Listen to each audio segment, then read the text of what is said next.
గురుగారు రెండో ప్రక్రియ చూపిస్తున్నారు. స్కిన్ ప్రాబ్లమ్ కి స్కిన్ ప్రాబ్లమ్ కి రెండో ప్రక్రియ చూపిస్తున్నారు. అంటే దీన్ని ఏమంటారు? దేనికి వాడతారు దీన్ని? ఇది జీడి ఐడియా ఉందా మీకు? అవును. జీడి గింజలు అని ఉంటాయి. అవును. జీడి గింజలలో 2 రకాలు ఉంటాయి. అంటే మొగ ఆడ అని ఉంటది. ఇది మొగ జీడి చెట్టు. అంటే తక్కువ దొరికిద్ది అంటూ ఉంటారు కదా. చాలా తక్కువ. ఇది జనరల్ గా దొరకదు అసలు. దీన్ని మేము సేకరిస్తాం. ఇది సేకరించి ఏంటంటే దీన్ని అంటే అట్లా కత్తితో ఇట్లా కొట్టి చిన్న చిన్న ముక్కలుగా చేసి దాన్ని పౌడర్ చేస్తాం. ఈ పౌడర్ కూడా ఏంటంటే మిక్సీలో వేసి అవి మిషన్లో వేసి చేసి పనిచేయదు. కలవంలో వేసి నూరుతాం. బాగా నూరి దాన్ని పౌడర్ చేసి వస్త్రకాయతం చేస్తాం.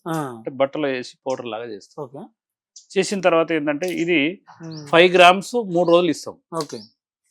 5 grams 3 రోజులు అంటే అది పాలతోనే తీసుకోవాలి. పాలతోనే ఉదయాన్నే ఒక టీ గ్లాస్ కానీ పెద్ద గ్లాస్ పాలలాగా, ఏదంటే ప్యాకెట్ పాలు కాకుండా ఆవు పాలన్నా గేదె పాలన్నా తీసుకొని ఒక చెంచా వేసుకొని ఆ రోజు మాత్రం ఎట్టి పరిస్థితుల్లో ఆయిల్ కానీ కూరగాయలు కానీ చింతపండు ఏది తినకుండా ఇంత రైసు ఇంత ఎల్లిపాయ కారం తినమని చెప్తాం. దానివల్ల ఏంటంటే బాడీ మొత్తం డిటాక్స్ అయ్యి ఆ చర్మ వ్యాధిని అసలు అది 3 రోజులు తాగిన తర్వాత ఆ 3 రోజులు కూడా ఓన్లీ ఎల్లిపాయ కారమే, రైసు ఎల్లిపాయ కారం అట్లా ఇస్తే ఒక 10 days తర్వాత ప్రక్రియ స్టార్ట్ అవుతుంటది. విపరీతమైన అంటే సోరియాసిస్ ఉన్న వాళ్ళు కూడా మొత్తం టోటల్ గా మొత్తం ఎక్కడికక్కడికి చేప పొట్టులాగా ఊసిపోద్ది. ఎక్కడికక్కడికి ఊసిపోయి దానికి ఏంటంటే జనరల్ గా మొత్తం అంటే రక్త శుద్ధికి మళ్ళీ సెకండ్ ఏంటంటే కొంత అన్నబేది సింధూరం అని ఉంటుంది. మా దగ్గర అన్నబేది సింధూరం ఒరిజినల్ ఏంటంటే మా గురువులు నేర్పిన ప్రక్రియ. చాలా మంది కొన్ని చిన్న చిన్న ప్రక్రియలు చేస్తారు. మా వాళ్ళు ఏంటంటే ఒక ఇనుప కళాయిలు వేసి దాంట్లో కొన్ని రసాయన పదార్థాలు అంటే జనరల్ గా చెట్టు సంబంధించిందే అవి ఒక బెరడు నానబెట్టి నీళ్ళలాగా తయారు చేసి దాంట్లో పోసి చేసి ఇస్తాం. అది ఏంటంటే ఇంత చిటికడు చేతులు వేసుకొని తేనెలు వేసుకొని రంగరించి తినాలి. రక్తం శుద్ధి చేస్తుంది. అంటే వీటి గురించి ఎవరో చెప్పటమే కానీ చూపించడం ఉండదు. అవునవును. బేసిక్ గా చెప్పరు, ఎందుకంటే చూసి నేర్చుకుంటారేమో అని చెప్తూ ఉంటారు. విద్య అనేది నలుగురు పంచాలి. ఎవరైనా ఓపుకుంటే అది చేసుకోవచ్చు, అది తప్పేం లేదు. జనరల్ గా ఏంటంటే మా దాంట్లో ఏంటంటే మంచి శుద్ధి ఎట్లా చేయాలని అయితే కాబట్టి ఈ విధంగా చేస్తుంటాము. సోరియాసిస్ మీద నేను కొన్ని సంవత్సరాలుగా అధ్యయనం చేస్తున్నా. ఎందుకంటే స్కిన్ ప్రాబ్లమ్ చాలా మంది ఇబ్బంది పడుతున్నారు. కొన్ని లక్షల మంది పోదు మనకు. నేను ఈ మధ్య కాలంలో నేను యుఎస్ కూడా పంపించడం జరిగింది. Germany, Japan. మా బాబు బీటెక్ అయిపోయి ఐఏఎస్ ప్రిపేర్ కావాలనే ఆలోచనతో 2 సార్లు అటెండ్ చేయడం జరిగింది. కానీ ఏంటంటే చాలా మంది మిత్రులు చెప్పింది ఏంటంటే, అరే వైద్య సేవరా నాకు అర్థం కాదు, ఎంత చేసినా కూడా, ఎన్ని ఉద్యోగాలు చేసినా, ఎంత సంపాదించినా కూడా మీ డాడీ కాల్ముఖంగా ఎంతో మందిని చూసినాం మేము. ఇది కరెక్ట్ అంటే నా కొడుకు ఐఏఎస్ ఆఫీసర్ అయ్యేది కూడా వదిలిపెట్టి దీని మీద రీసెర్చ్ చేసి మొక్కలు ఎక్కడెక్కడ ఉన్నాయని. మా గురువు ఏంటంటే తమిళనాడు. ఆయన ఏంటంటే ఆయన బంధువులు మొత్తం అన్ని స్టేట్లలో ఉన్నారు. ఆయన నాకు భగవంతుడు ఇచ్చిన వరం. ఇప్పుడు కర్ణాటక, లేకపోతే కేరళ, అసలు హర్యానా, బీహారు, రాజస్థాన్ ప్రతి చోట ఉన్నారు వాళ్ళ బంధువులు. వాళ్ళ దగ్గరికి వచ్చి అనిముత్య లాంటి మనం ఏ మూలికలైనా కూడా మీరు కొన్ని మొక్కలు చూపెడితే అవి ఆడున్నాయి అంటారు. చాలా రకాల దొరకవు అంటారు, అరుదైనాయి అంటారు, మొత్తం వెళ్ళిపోయింది అంటారు. కాబట్టి స్కిన్ కు ఇది 3 రోజులు ఇది ఇస్తాము. ఫస్ట్ ఏం చేస్తామంటే మా దగ్గరికి పిలిపిస్తాం. సాయంత్రం పూట రాండి అని అకామిడేషన్ ఇచ్చి పొద్దున్న లేవగానే ఒక ఇంతకుముందు చూపించారు ఇంత ఉండలాగేసి దాన్ని క్రీమ్ లాగా ఇంత తయారు చేసి ఇస్తాం. అది అప్లై చేసుకోవాలి. అప్లై చేసుకుంటే 24 hours లో వాళ్ళకు ఎలర్జీ పోతుంది. బాగా గిరదలు పోతాయి. దురదలు పోయినాక మళ్ళీ 3 days ఇది కంటిన్యూ ఇస్తాం. దీని తర్వాత మెడికేషన్ అంటే మూలికలకు కొన్ని అవన్నీ ఇస్తాం. తేనెతో కలుపుకొని తీసుకునేది, కొన్ని టీ లాగా తయారు చేసుకొని. పిచ్చి కుసుమ అని ఒకటి ఉంటది, నేను అది కూడా ఇప్పుడు మీకు చూపెడతా. కాబట్టి ఏంటంటే జనరల్ గా ఇది ఏంటంటే ఈ ప్రక్రియ అంతా చేయగలిగితే ఒక 90 రోజులు కనుక మెడికేషన్ వాడగలిగితే జబ్బు ఉండదు అసలు. ఫ్యూచర్ లో కూడా వచ్చేది 90 రోజులు మాత్రం పత్యం చేయమని చెప్తాం. నాన్ వెజ్ తినకుండా, గోంగూర, వంకాయ, చింతపండు అట్లాంటివి తినకుండా ఉండగలుగుతారు. వాళ్ళు ఏంటంటే కొన్ని సంవత్సరాల నుంచి ఉన్నారు, ఇబ్బంది పడుతూ ఉన్నారు. గొప్ప వైద్యం తీసుకొచ్చారు మీరు. ఎందుకంటే చాలా మంది లక్షలు ఖర్చు పోసి తగ్గని పరిస్థితి.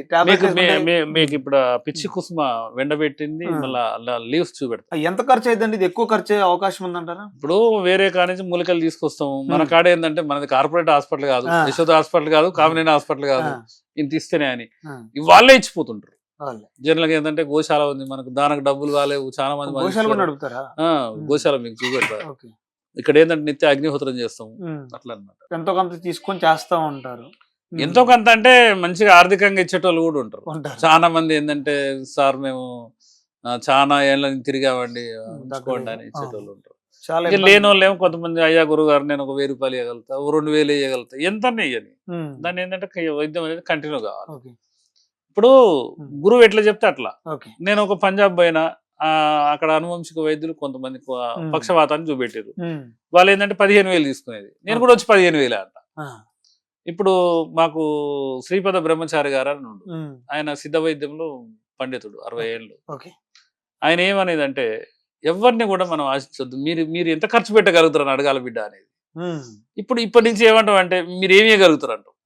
వాళ్ళే అంటారు, సార్ నేను 5,000 ఇస్తారు, 2,000 ఇస్తాను. అంటే శ్రీనివాస్ గారు దీన్ని ఒక బిజినెస్ లాగా చూడకుండా, బిజినెస్ లాగా అంటే చాలా మంది బిజినెస్ లా చూస్తూ ఉంటారు, బట్ మీరు బిజినెస్ లా చూడకుండా 10 మందికి వైద్యం అందించాలి మీరంటూ ఒక గొప్ప పేరు కోసం. కానీ ఇక్కడ ఒక మైనస్ పాయింట్ కూడా ఉంటుంది.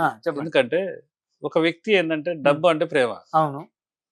నేను ఒక అతనికి వైద్యం చేశా, ఆయనకు మంచిగా 200 లారీలు ఉన్నాయి, నా దగ్గర వచ్చి లారీ డ్రైవర్ అని చెప్పి నేను ఇంతే ఇయ్యగలుగుతాను. అంటే దీంట్లో కూడా మైనస్లు ఉంటాయి, కానీ కాకపోతే ఏంటంటే ఇక అన్ని కలుపుకొని ముందుకు వెళ్ళాలి. చాలా మంది మనకు ఇప్పుడు మీరు కూర్చున్న ప్లేస్ ఇది 1000 గజాలు, దీంట్లో 200 గజాలే మేము సంస్థ తరఫు కొన్నాం. 4 ప్లాట్లు కూడా వేరే వాళ్ళు రిజిస్టర్ చేయించారు నా పేరు మీద. అట్లాంటి మహానుభావులు కూడా ఉంటారు. కాబట్టి వైద్యం మంచిదైతే మీ ఏ అడవిలో ఉన్నా కూడా ఏదైనా ఎక్కడన్నా నడిచిద్ది. ఇంకొకటి ఏంటంటే నాకు ఇప్పుడు మోర్ దెన్ 60 years, 60 దగ్గర 59 అనుకోండి, 58, 59, 50 అయితే నేను ఇప్పటికి కూడా ప్రతిసారి వైద్యం నేర్చుకుంటానికి ప్రయత్నం చేస్తుంటా. ఇది పిచ్చి కుసుమ అనే చెట్టు. ఏం చెట్టు అండి? పిచ్చి కుసుమ అనేది చెట్టు, ముళ్ళుగా ఉంటది. దీన్ని మేము ఏం చేస్తామంటే సేకరించి దీన్ని ఎండబెట్టుకొని ఈ విధంగా తయారైంది, ముళ్ళుగా ఉంటది. దీన్ని ఏం చేస్తామంటే దీన్ని పౌడర్ గా చేస్తాం. పౌడర్ గా చేసి దీన్ని ఎండబెట్టి బాగా డ్రై చేసి పౌడర్ చేసి దీంట్లో ఒక 5% మిరియాలు కలుపుతాం. దాన్ని ఒక 200 grams ప్యాకెట్ లాగా ఇస్తాం. ఉదయం ఒక చెంచా, సాయంత్రం చెంచా టీ లాగా చేసుకోవాలి. ఇదే కాకుండా మన దగ్గర మనకి ఏంటంటే పంచగవ్య గుళికలు, ఆవు మూత్రము, పాలు, పెరుగు, ఇట్లా మొత్తం అన్ని రకాలుగా పంచగవ్య గుళికలు అంటారు. ఆవు మూత్రము, ఆవు పాలు, ఆవు పెరుగు, ఆవు వెన్న, ఆవు నెయ్యి, ఇన్ని కలిపి దానికి గుళికల్లాగా తయారు చేస్తారు. అది కూడా మీకు చూపెడతా. అదేంటంటే ఎవరికైనా ఉదయం 2, సాయంత్రం 2, ఎవరైనా ముస్లిమ్స్ వస్తే అది పక్కకు పెట్టి ఎవరికైనా, ఎందుకంటే వాళ్ళకు ఇయ్యొద్దు కాబట్టి, ఎవరైనా క్రిస్టియన్స్ ఎవరైనా వస్తే దాన్ని పక్కకు పెట్టి దానికి సంబంధించిన ఇంకా దానికి రిలేటెడ్ గుళికలు ఉంటాయి. మనకేంటంటే జీలకర్రతో తయారు చేసేవి, ప్లస్ దాంట్లో కొన్ని రకాలుగా కరక్కాయ పొడితో తయారు చేసి, మన అల్లం రసం వేసి నూరు తయారు చేసి, వాటికి ఏంటంటే డిటాక్స్ ప్రోగ్రామ్ అనమాట. ఇది శరీరంలో ఈ ప్రక్రియ కనుక చేయగలిగితే ఎలాంటి స్కిన్ డిజార్డర్ కూడా ఎట్టి పరిస్థితుల్లో మళ్ళీ రిపీట్ అయ్యే అవకాశం ఉంటుంది. ఏ స్కిన్ ప్రాబ్లం అయినా కూడా నాకు ఇప్పటి వరకు 8 రకాల స్కిన్ ప్రాబ్లం అని మా గురువులు చెప్పారు. సోరియాసిస్ కానీ దానికి సంబంధించిన ఏ రిలేటెడ్ కానీ కొంతమంది బొటిబుల్గా వస్తాయి, కొంతమందికి మొత్తం పొట్టులాగా లేచిపోతుంది, కొంతమందికి సోరియాసిస్ మొత్తం ఉండి శరీరం మొత్తం ఉంటుంది. ఎంత మెడికేషన్ ఎన్ని మందులు వాడినా కూడా అవి మళ్ళా ఒక 3 నెలలు 4 నెలల తర్వాత వచ్చే అవకాశం వస్తాయి. కాబట్టి వాళ్ళని ఒక రోజు ముందు పిలిచి ఉదయాన్నే ఈ ప్రక్రియ చేసి మళ్ళీ ఒక 3 రోజులు ఇవి ఇంటికాడ వాడుకోండి అని, లేకపోతే మీరు లేకపోతే మా దగ్గరే ఉండండి, మంచి ఆవు పాలతో పోషించి మనం ఆ విధంగా ట్రీట్మెంట్ చేస్తాం. మన దగ్గర కనుక ఈ మూలికలు వాడిన వాళ్ళు మళ్ళీ రిపీట్ వచ్చిందని దాఖలాలు లేవు. అలాంటిది ఏం లేదు, అన్ని సక్సెస్ కేసులు. సక్సెస్ అంటే ఇక గురువుల ఆశీస్సులు అవన్నీ. అంటే మాక్సిమం అన్ని మూలికలే. అన్ని మూలికలు. మనం ఎక్కడ కూడా మందులు కొనం, చాలా మంది మందులు కొంటారు అని అంటారు, మాకు అట్లేం లేదు. డైరెక్ట్ చూపిస్తున్నారు కదా. చాలా మంది మిత్రులు ఇట్లాంటి మూలికలు కాదు, మన దగ్గర బ్యాగులు కలెక్ట్ చేస్తాం. మన వేరే చోట కర్ణాటక యాదగిరి వెళ్ళాము, అక్కడ కూడా ఒక 10-15 బ్యాగులు. నేను ఎక్కడికి వెళ్ళినా కూడా 2 వెహికల్ తీసుకొని వెళ్తా, అంటే మూలికలన్నీ సేకరించుకుంటా. లోకల్లా కొన్ని ఏరియాల, అన్ని ఏరియాల్లో ఇట్లా పెద్ద గుట్టల్లోకి వెళ్తాం. అంటే అడవులకు వెళ్ళము, మన విలేజ్ ప్రాంతాలలో కొన్ని ఉంటాయి. అంటే ఈ వైద్యం ఎన్ని రోజులు నేర్చుకుంటారు, ఎలా నేర్చుకుంటారు గురువు దగ్గర? ఇది అనంతం సార్. ఈ ఆయుర్వేద వైద్యం నా ఆ. జీవితం మొత్తం నేర్చుకున్నా కూడా 2% నేర్చుకోలేవు. ఆ. ఎందుకంటే ఒక్కో దానికి 100 మొక్కలు ఉన్నాయి, ఓ. కొన్ని వేల మొక్కలు ఉన్నాయి. ఉమ్. మనము ఎన్ని రోజులు నేర్చుకోవడం కాదు, ఉమ్. ఎంత సాధన చేసినాం అనేది ముఖ్యం. ఓకే. అట్లా అన్నమాట. మీరు ఎన్ని సంవత్సరాలు సాధన చేశారు దీని మీద? దీని మీద 4 years మా గురువు గారు నేర్పించారు. నాకు 4 కిడ్నీ డయాలసిస్ పేషెంట్, నేను ఆ. డయాలసిస్ తో బాధపడుతుంటే ఒక అతను అడ్రస్ ఇస్తే ఉమ్. అక్కడికి వెళ్ళిన, ఆ. హుబ్లీ వెళ్ళి అక్కడ నేర్చుకోవడం జరిగింది. 4 years ఆయనతో సన్నిహిత్యం. ఉమ్. దాని తర్వాత అనేక మంది గురువులు, నేను ఎక్కడైనా నాది కొన్ని ఏంటంటే, నువ్వు అగ్నిహోత్రం చేస్తావు బిడ్డ, ఆవులు దాస్తావు, ఆ. నువ్వు అన్ని రౌండ్ గుడిసెలు వేస్తావు, ఇట్లా చూశారు కదా గుడిసెలు. అవును అవును రౌండ్. ఆ రౌండ్ గుడిసెలు లాంటివి మనం ప్రతి సెంటర్ లో ఉంటాయి అన్నమాట. దీన్ని ఏంటంటే పురాతన కాలంలో రైతులు వేసుకునేది గుమ్మిలాగా. అవును దాంట్లో ఏంటంటే ధాన్యం నిలబెట్టుకున్నారు. అవును అవును. అది ఉండాలి. మన ఎందుకంటే ఏంది దానికి సైంటిఫిక్ గా వస్తుంది. సనాతన ధర్మానికి మంచి పాజిటివ్, అంటే Energy. నెగటివ్ ఎనర్జీస్ ఉండవు, ఓకే. పాజిటివ్ ప్రతి పల్లెటూరులో ఉండేది అది. ఉండేది. కదా. కానీ ఒకప్పుడు లేవు, నా దగ్గర అన్ని ఉన్నాయి. అన్నీ. 3 చోట్ల నేను ఇన్స్టిట్యూషన్ నడిపితే 3 చోట్ల ఉంది. ఆహా. అట్లా అన్నమాట. సూపర్. ఇంకా చాలా వైద్యాలు చేస్తూ ఉంటారు. ఒక అవును. స్కిన్ లో 8 ప్రాబ్లం అని చెప్పారు. సో ఆ ప్రాబ్లం ఒకసారి చెప్తూ ఉంటారు. 8 ప్రాబ్లమ్స్ అంటే ప్రాబ్లమ్స్ అంటే దానికి ఆకారం గుర్తుపెట్టాలి. ఆకారం. ఇప్పుడు ఆకారం. గజ్జి, ఉమ్. తామర, ఉమ్. ఆ చరుము అంటారు, చమురు అంటారు, ఇక రకరకాలుగా ఉమ్. దానికి ఏంటంటే 8 రకాల ఐటమ్స్ నేను గుర్తుపట్టగలుగుతా. ఓకే. ఇది ఒక రకం, మా గురువులు చెప్పిన అనమాట. ఓకే. అట్లా అనమాట. దీనికి ఎన్ని రోజులు, దీనికి ఎన్ని రోజులు, ఒకదానికి 6 నెలలు వాడాలి, 6 నెలలు. 6 నెలలు వాడాలి. ఉమ్. కానీ పూర్తిగా మళ్ళా రాకుండా- రిపీట్ రాదు, అది మళ్ళా పూర్తిగా. జీవితంలో కూడా మళ్ళా రిపీట్ రాదు. అంటే మీరు అన్ని డైరెక్ట్ గా మాకు ఎన్ని చూపించేస్తున్నారు శ్రీనివాస్ గారు. ఉమ్. ఎవరన్నా వచ్చి అడిగితే అంటే ఐ మీన్ తెచ్చుకొని చేసుకుంటే చేసుకోవచ్చు, వెళ్ళండి గుడ్ చేసుకోవచ్చు. అంటే జాగ్రత్త. సాధన ఉండాలని చెప్పారు కదా మీరు.